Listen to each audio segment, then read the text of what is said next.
എന്തൊക്കെയാണെങ്കിലും ബ്രസീലല്ലേ, അവർ തിരിച്ചു വന്നിരിക്കും.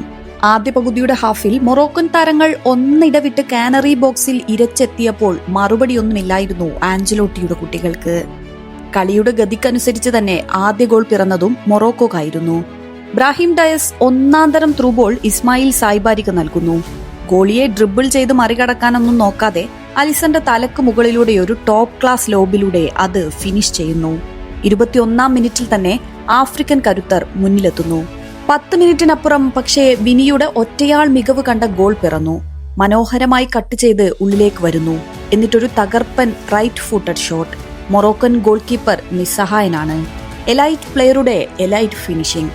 റയലിന് വേണ്ടി നമ്മൾ ഒരുപാട് തവണ ആ ബൂട്ടിൽ നിന്നും കണ്ട ഗോൾ.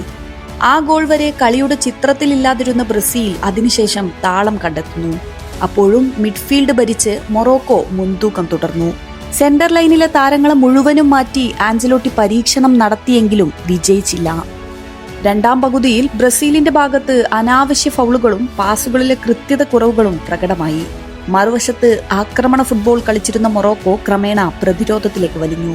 അവസാന നിമിഷങ്ങളിൽ ഹക്കീമിയും സംഘവും നടത്തിയ മിന്നൽ നീക്കങ്ങൾ അലിസൺ കഷ്ടപ്പെട്ട് തടഞ്ഞിട്ടു.